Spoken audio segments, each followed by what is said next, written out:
Hey everyone, welcome to a three-part video with my buddy Franz. Hi. And his Sheraton 2 and our modification with it.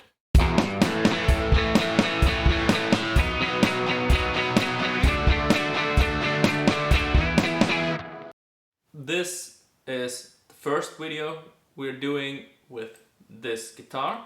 There are three things we're gonna do or show. The first one is, with this video, we're going to explain the Jimmy Page wiring that we've inserted into this guitar. The second video will be how we insert a wiring into a 335 style guitar. And number three will be a comparison of the old pickups we've had that were the classic 57 of Epiphone, the 57 CHG, and the Tonerider AC2. Also the comparison with the wiring and everything inside that we've changed. There are a few things that you will want to look out for when you do a harness for a 335 style guitar.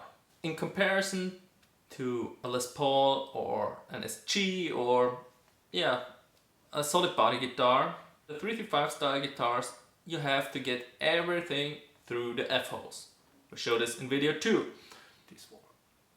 So, and as you're having F-holes, the thing you want to have with such a guitar usually is that you don't want to see the cables through the F-holes. The F-holes should look clear and should look pretty much like an acoustic guitar where you don't see all the wires going crisscross everywhere.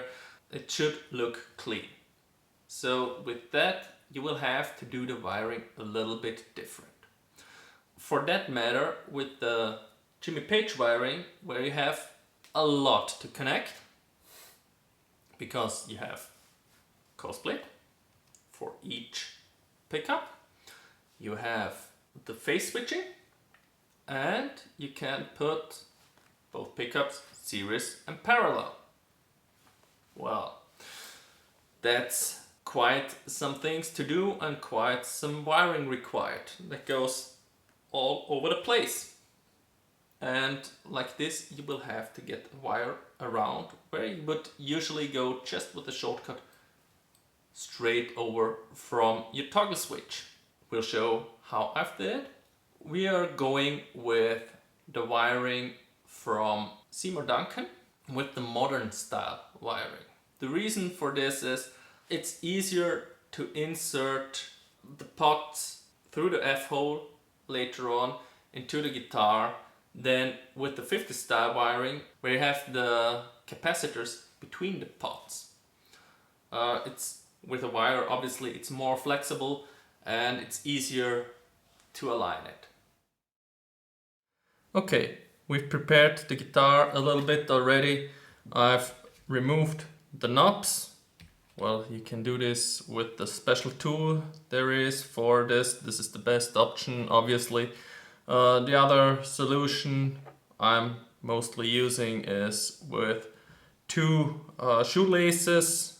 You get on both underneath on both sides and just pull it up like this. Franz wanted to keep the strings that are on it because these are 9.5s and I don't have 9.5s at home currently. The strings themselves are fairly fresh and they're long enough so I can put them on the side, so that's fine. Well, for the first step we'll have to do is remove the old wiring, because what we're gonna do is we're using paper to get with a pencil then the template over here where the pots are, where the switch is, where the input jack is. Put then the paper on a cardboard piece and drill the holes in the cardboard piece and do the wiring on cardboard. So that's the first thing. I've already loosened everything up a little bit so we get easier to that. The wrench you will need is an 11 at least on this guitar.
Okay, so now that we've got the wiring out, we're gonna unsolder everything, unsolder the pickups, and start then with all the wiring.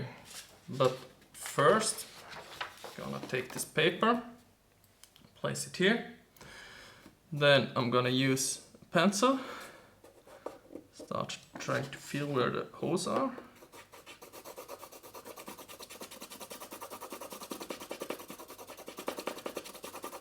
And you can see where the holes start to get the border. If you only apply it lightly, don't press too hard, and use the pencil on the side. Make sure it's long enough so you get a very flat surface.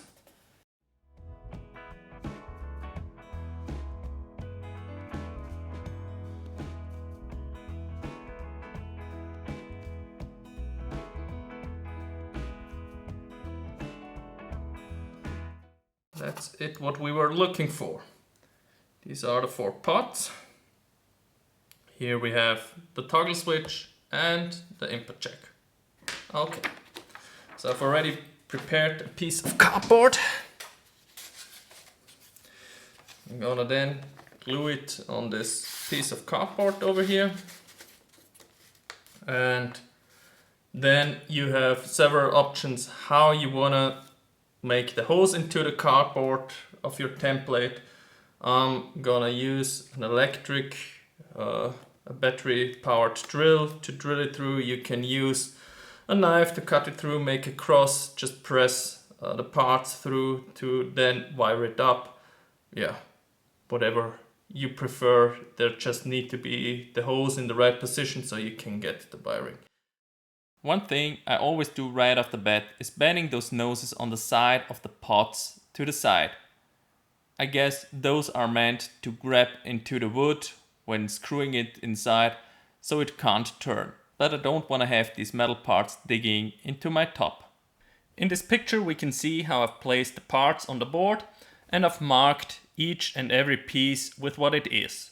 You can see, for example, the volume on the neck, tone neck, and so on. I've written all on the specific parts, and I've also made a small schematics of the F-hole so I can wire around it and see approximately if my wires get in the way of the F-hole.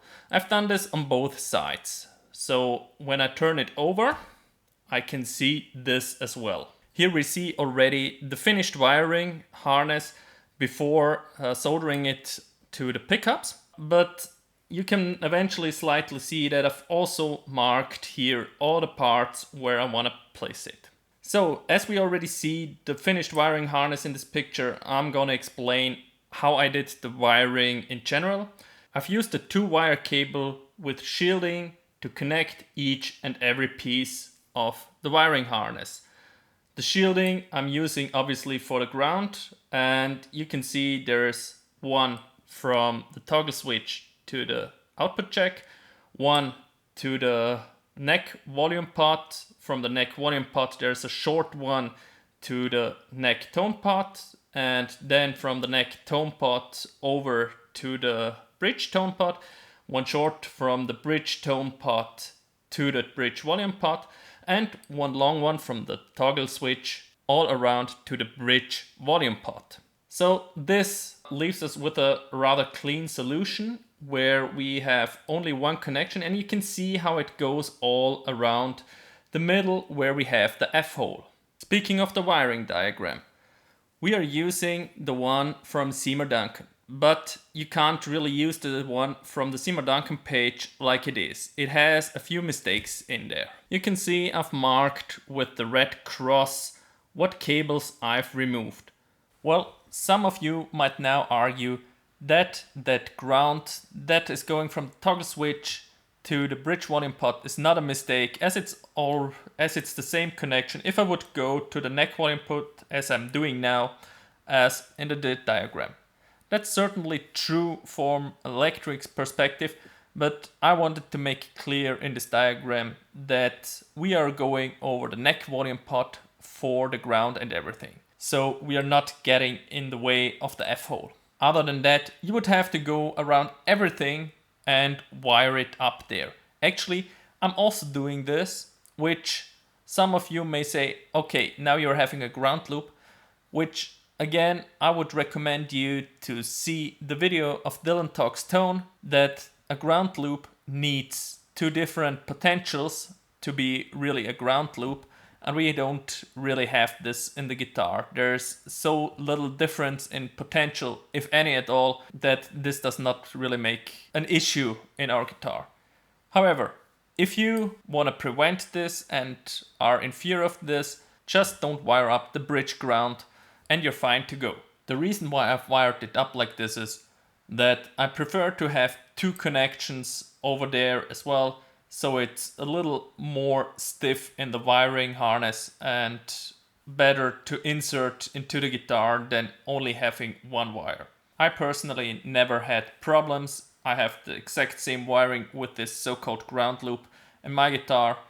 I've played it now a lot with this wiring and have never had problems with it, but it's up to you. Other than that, you can see 2 more actual errors in the wiring diagram, where the middle wires of the bridge pickup are always grounded and the other 2 wires of the pickup are pretty much switched, as the black one is the hot wire that would be grounded in the normal position.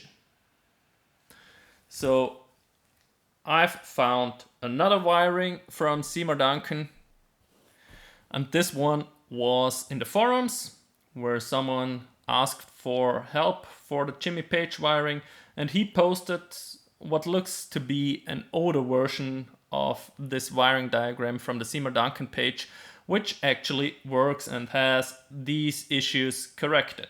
You can see that there is not this ground and that the wires or the direction from the phase switching has been changed. What this wiring though does not have is the connection from the ground from each pot to the next pot. I guess they are assuming that you have a metal plate or something underneath the cavity in the Les Paul where you usually put this wiring, so the pots are connected to each other with that plate. This is obviously not the case with us, so we have to do the wires all around with the ground. And this inserted would look like this. I've gone all the way so far that I've redrawn everything so you can see how I did the wiring and how it goes around everything, and we have pretty much everything clear in the middle where the F-hole would be. So let's get to the wiring itself. The first thing I'll wire up with such a harness is obviously the stuff that's not connected from one component to another. So where I actually don't need any cables. We see here everything that's marked blue is only connected with the same pot. So these are the connections I'm doing first. So here you see the neck tone pot. I've marked each connection with a separate color. You see purple is the pin of the capacitor that is going to the center pin of the pot. Green is the other pin of the capacitor that's going to ground. That's the housing of the pot always. Also with the other pots, when we're going to the ground, we're always connecting to a housing of the pot, which is the easiest and fastest way. Then we have blue, which is the connection between the pins on the switches of the push-pull. As an explanation, you have two switches in this push-pull. If the switch is not pulled, you're having the bottom two pins connected on each side. If you pull it, you connect the top two pins on each side. With that, let's go on to the bridge tone pot. It's the other one that has quite a few wires that are only connected with itself. So with blue, I've marked the unshielded wire I've used to also do that, call it crossing over there, which is the phase switching to the ground. With green and with purple, I've again marked the capacitor, which goes from the center pin also to the ground. And with turquoise, I've marked the insulated wire that does the other part of the crossing. If you take a closer look at what I've done is, in my case, I've wired it up just the opposite side as it is in the wiring diagram. This is not really a problem, as each side of the switches work just exactly the same. The only thing you have then to pay attention there is that you put the wires coming from the pickup, respectively from the other pot, on the other side. Pickup wire is always on that side where you have in the neutral position the ground. In that case, for me, it is on the left side I have to get there the pickup wire, and on the right side we see the red wire that's already placed on the middle pin, which goes over to the other pot. This leaves us with the volume pots where we just have to put the right pin to ground, which means the housing of the respective pot. With that, we've done all the wiring that affected only one component each. So from now on, we need to wire one component to another. I personally like to move from the toggle switch to the components and in the circle until I reach finally the bridge volume. So the cables we'll have to measure first are the ones coming from the toggle switch. I like to keep about a thumb length on each side of the wire itself for the part that I'm removing the cable insulation, where I have the sole wire then to wire it up with the respective pins. So on the toggle switch side, I'm twisting the shielding of each cable together and connect it to the ground part of the toggle switch. From there on, I personally use a coloring system to do the wiring. All the connections that are somewhat connected to a part of the pot itself are with the red wires. All the connections from one switch to another switch, I'm using the white wire. We'll start with the output check. This one is fairly easy. You will only have to connect the two middle pins with the red one, and that one goes to the hot tip of the output jack. Obviously, the shielding then goes to the sleeve, which is the round part in the center of the output jack. So the next one after the output jack is for me always the neck volume pot. If you have the 3 pins showing towards you, it's the right pin that's connected to the left pin of the neck volume pot. Obviously, the shielding, which is the ground, goes to the housing of the pot. Next up is the connection between the neck volume and the neck tone pot. We see right here the white wire, which is not soldered yet, to the pin of the switch, because on the same pin we'll have wires from the pickup which will also need space there. So I'm soldering them all together. If you might have noticed, that soldering spot on the left side coming from the toggle switch was not really clean. I've cleaned that one up later. Also, we see the red wire which connects the tone and the volume pot, which is not soldered yet because again there will be a pickup wire that also has to go into the spot. On top of the housing we see the shielding that is connecting the ground from the volume pot over to the tone pot. On the tone pot we see how the white wire connects to the switch, so the mentioned only switch to switch connection, and the red wire goes back down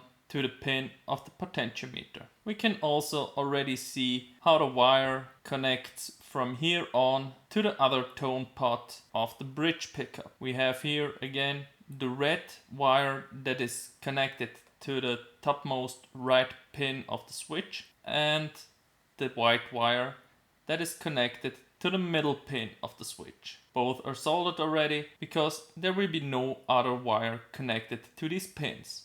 On the bridge tone pot it looks like this. I've again marked in the same colors the ground on top and the red wire that is going to the right pin of the potentiometer and the white wire that is going to the topmost right pin, in my case, on the switches. Please still keep in mind my switches are mirrored to what the wiring diagram shows. Again, if you mirror the complete sides, including the pickup wires, it's not a problem. Also in this picture, there is obviously the wiring from the tone pot to the volume pot of the bridge. We can see again purple, the red wire that is going from the right pin of the tone pot to the center pin of the volume pot of the bridge pickup, and with that turquoise color we're going again with the white wire that is going from one center pin of the switches to the other center pin of the switches. Green obviously again the ground. So this leaves us with the final pot. It's the bridge volume pot, and as mentioned you can already see the red wire that we've marked purple is going to the center pin of that volume pot. The white wire is going to a center pin of the switches. It does not matter which side you choose, just make sure that the pickup wires are also connected to the same side later on. What's not really visible on this picture is that I've again wired the shielding, the ground, to the side of the pot. What we can also see in this picture is the wire coming from the toggle switch directly to this volume pot. You can clearly see how I've wired up the ground a second time. Again, if you're one of those guys afraid of ground loops, just don't wire this shielding up over here. From experience, I can say that the 335 style guitar can really push some air through it. And with this, the wires may move. So I see more benefit in securing this wire more mechanically with the second soldering spot over there, which, I can't stress it enough, did not ever cause problems for me. If you haven't done it already, there's only one very obvious wire missing, and that's the one from the bridge volume pot to the toggle switch at the toggle switch side. You should have only one pin on the toggle switch left, and also only one red wire coming from that cable. Congratulations, you're pretty much finished now with the wiring harness. The only wires missing are the ones coming from the pickups and the ground that is coming from the bridge. This is a good moment to take a break. The next step will require you to solder your harness to your guitar, and the wires you're having to solder are coming through the F-holes. Some of those wires are rather short, at least in our case this has been the case. So you don't want to leave your harness on your guitar. Obviously you can do this for some testing and then install it, but you will want to install it as quickly as possible, because leaving it around like this, at least I'm not comfortable. Having pets or children around, they might get to the guitar and just a slight movement can mean a scratch in the guitar. Speaking of scratches in the guitar, for the next step you will also want to have some cover that's covering your top. You will have to solder directly on top of your guitar. Drops of solder or the moving parts can really cause nasty damage to your guitar. So make sure you're covering it properly. The final part can get a little bit tricky now to follow. The reason is that every pickup manufacturer thinks it's a good idea to have their own coloring code for their wires. So what you want to look for is which color is north start, which I will refer to just as north, and which color is south start, which I will just refer to as south. The south finish and the north finish are the ones in the middle connecting the coils of the humbucker together and are always together as a pair. They will also be soldered together as a pair in the wiring. So usually your humbucker comes already with these two wires connected with each other, and those should be the easiest to spot. I will refer to them as the middle wires. As we're already seeing in these pictures a good part of the bridge pickup wiring, I will just dive into it. I will not show you the wiring diagram of Seymour Duncan now in comparison like I did before, because it might get too confusing as the colors of the wires are different. Red, we see the hot wire that is going to the white wire coming from the tone pot to a middle pin of the switches. We see the middle wires, black and white in our case with the Toneriders, on the bottom pin of the same switch. On top I've soldered the ground that is coming as a shield with the pickup cable. The green wire is the south. That one goes to the tone pot. That one goes to the only free spot on the switches. This should be a middle pin. Almost done. The final thing to do is to wire the neck pickup.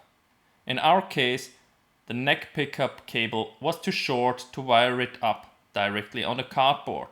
So we had to remove the harness from the cardboard and wire it on top of the cloth that is covering our guitar. The convenient part about the neck pickup though is that it's only wired to the neck volume pot. We see the hot wire, which is red in our case, going to the middle pin of the pot, where also the red wire is located that's coming from the tone pot.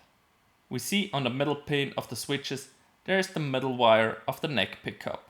This one is all by its own. On the bottom pin of the same switch we're having the south wire, the green from the pickup, and the white wire also coming from the tone pot. The only thing left to do is also again wire the shielding of the pickup cable. In our case I had to wire that one on the back side of the pot, because with this I get a little bit more cable and it's easier to install then. The only wire left is the ground from the bridge. You can solder this to any side of any pot. Usually I go with either the neck volume pot or the neck tone pot. Unfortunately, I forgot to take a picture of this. But congratulations! Now you have done the whole Jimmy Page wiring for a 335 style guitar. This was how I do the Jimmy Page wiring for 335 style guitars. I have it in my guitar as well. That's so much for this video. The next video will show you how to insert this whole wiring harness into the guitar. Thanks for watching and see you on the next video. Bye! Bye!